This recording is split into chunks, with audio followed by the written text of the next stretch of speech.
let's go on to the next part of the basic master map, imbalance. So the market needs to be efficient. So when you have an imbalance, which is basically like so, I'll just draw it for you guys very quickly. So let's say we're having some down candles like this, and then suddenly we have something like this, right? Well, our imbalance is from here. Let me show you. It's from here to here. And I'm sure a lot of you trade this or some form of this, and it can be used very well with supply and demand to get potential mitigation zones, which we'll also cover in a little bit. So let's go over Yeah, and some. before maybe, again, this is very important to understand also why this is the case, right? So you learned earlier that Enigma delivers the market on a all technically 24/7 or 24/5, depending on what markets you look at. And obviously Forex 24/5. And of course, at some point, there's a lot of liquidity entering the market, and that leads to this quote unquote inefficiencies where the market cannot be delivered properly. So that's why, again, that's where now the key comes in, and I'm pretty sure most of you guys know that as Cam drew perfectly, right? So imbalance is when these wicks or the price never revisited these areas and only delivered it once, but it always has to be delivered twice to fairly deliver it, right? Because of course, the market has to be in balance at some point. So when there's these gaps, right, there's a lot of different concepts about that, but the just truth is the market has to be fairly delivered and has to come back at some point. So if it leaves these gaps in here, at some point, again, can be immediately, can be later, but market needs to come back at some point and fill these gaps. Then it's considered fairly delivered, and then it can continue on, right? Of course, these imbalances doesn't need to be filled right away. Again, they can sitting there for quite a while, but at some point the market will come back and fill these imbalances. And with understanding of that, again, why did we dig into that? Because we now can go a step further and already can kind of refine these supply and demand areas with a little trick with these imbalances once more. Okay, but slowly but surely, again, that's why this literally everything which we show you is building up on each other. So it will be a very nice and scheduled, clean structure of how to do it. Okay. Okay, if you want to go to next slide. Of course. So here we go. This is the explanation. So these imbalances are also known as inefficiencies. Like Reem said, the market always needs to be fairly delivered. And that's why they come back to these zones to fill the imbalance or make the market efficient. There are areas which not all orders were delivered in the order books. And obviously, I'm sure a lot of you use imbalances combined with supply and demand to get these tight stops resulting in high RR. So let's show some examples of these. Nice and simple. We've got our demand zone with our imbalance. The imbalance gets filled. And again, maybe to touch upon this quick. If this is something you never heard before and is confusing you right now, and you're like, what the hell is an imbalance? Again, then best thing to do is actually do some Googling and stuff like that, because that is such a basic scenario. Same thing as supply and demand. We will not waste too much time to explain you exactly like how an imbalance looks like and stuff, because that again is considered very basic understanding, and we will not waste our and your time and digging too much into it. But again, we just show it you here of how we can use it in combination already to make the best out of that, right? Yeah, exactly. So again, as you can see, it's pretty much a very similar scenario each time. You've got your supply or demand, in this case demand. We have an imbalance, price fills the imbalance whilst coming into the supply or demand, and then continues. And I'm sure, again, like we said, a lot of you probably already use this to some form. So we're just going to cover it very briefly rather than sticking on it too much. So here we have our supply zone, we have our imbalance. As you can see, price pushed away, left this imbalance, price came back up, fully filled this imbalance, and then continued in the intended direction.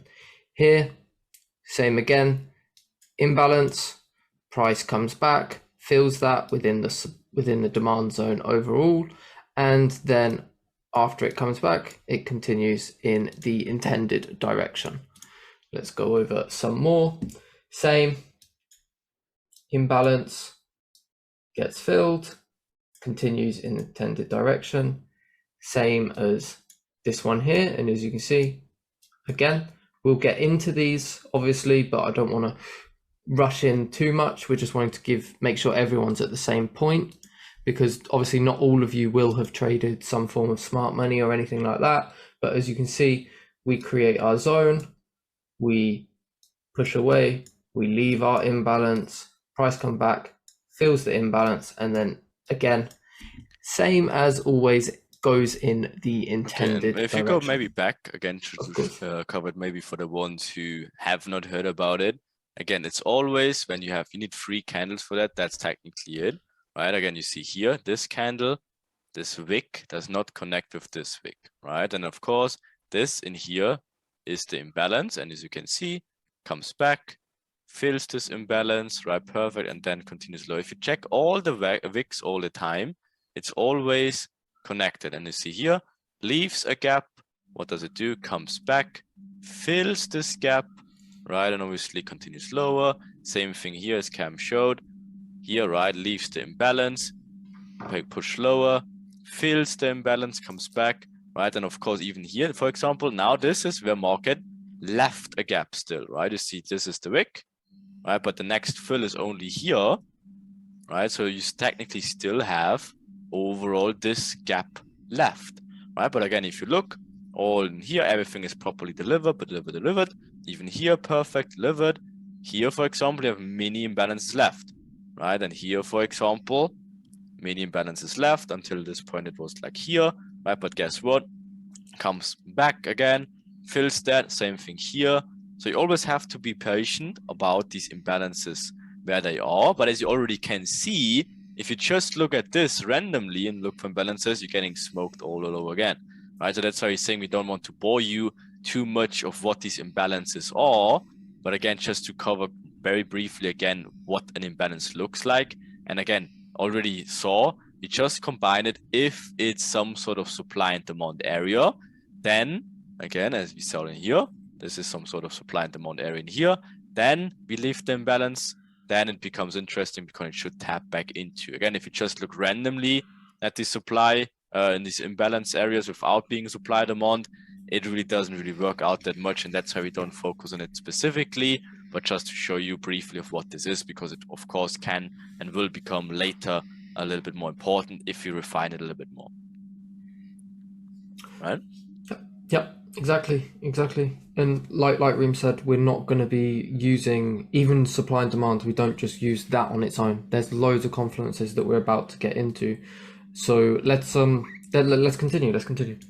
So again, what do we have? Boom. Imbalance from like here to here, comes back up, fills it, and then again, this zone here pushes away. We leave this imbalance and we fill that again, and then we reverse down in this direction.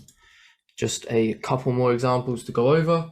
So as you can see, we've got our supply zone, price pushes away, this imbalance gets filled, and then we've also got this imbalance which gets filled over here, and then this imbalance which gets filled here, and this lines up with the supply and demand zone, and then price continues in the intended direction.